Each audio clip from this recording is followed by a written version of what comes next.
আছে গোসল করার প্রসঙ্গে। গোসল, অনেক সময় আমরা গোসল করি আমাদের শরীরকে ঠান্ডা করার জন্য, যদি বেশি গরম পড়ে। আবার অনেক সময় সহবাসের পর নাপাক অবস্থা দূর করার জন্য।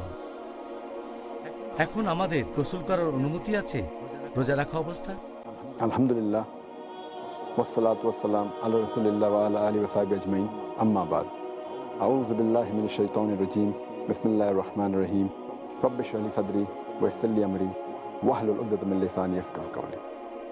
আপনি যদি বলেন গোসল করার কথা, গোসল করা এটা হতে পারে ধর্মীয় ফরজ গোসল করা, যদি আপনার শরীর অপবিত্র থাকে স্ত্রী সহবাসের পর, অথবা হতে পারে শরীর পরিষ্কার করার জন্য, শরীরের ময়লা আর ঘাম পরিষ্কারের জন্য, অথবা অনেকে গোসল করে কারণ তার পিপাসা লেগেছে অথবা গরম লাগছে। এখন কারণ যাই হোক না কেন, যদি সে কোনো পানি না খেয়ে ফেলে সেক্ষেত্রে তার রোজা ভেঙে যাবে না। তাহলে রোজা রেখে গোসলের অনুমতি আছে। আর অনেক হাদিসই আমাদের বলছে যে এটার অনুমতি আছে।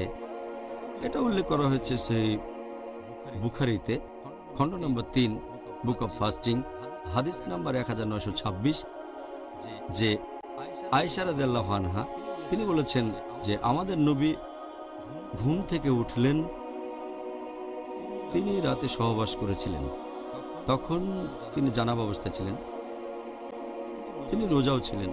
প্রথমে গোসল করলেন, তারপর রোজা থেকে গেলেন। তাহলে এখানে গোসলটা ফরজ, কারণ তিনি স্ত্রী সহবাস করেছেন, সেজন্য গোসল আবশ্যিক অর্থাৎ ফরজ।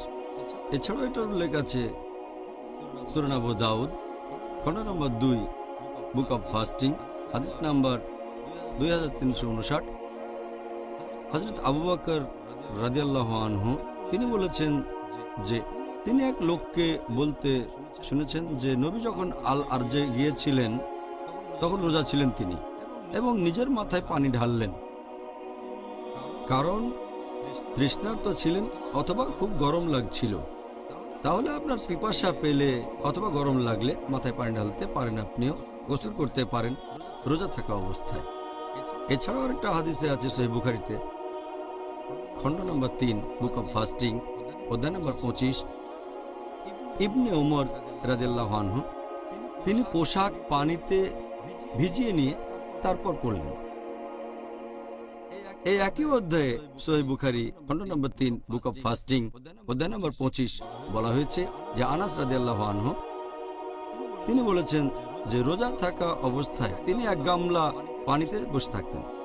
তাহলে এই হাদিসগুলো আমাদের বলছে যে গোসল করা, মাথার উপর পানি ঢালা, হোক সেটা ধর্মীয় কারণে, হোক সেটা ফরজ, অথবা হোক সেটা মুবাহ। হয়তো আপনার খুব গরম লাগছে, অথবা নিজেকে নোংরা লাগছে, অথবা পিপাসায় লেগেছে, রোজা থাকা অবস্থায় গোসলের অনুমতি আছে, তবে যেন গোসলের সময় আপনারা পানি খেয়ে না ফেলেন। ইংল্যান্ডে তার কয়েক বছর পর রমজান পড়বে গরমকালে, আর আশা করি পরবর্তীতে আমরা গরমকালে রোজা পালনের ব্যাপারেও বিস্তারিত আলোচনা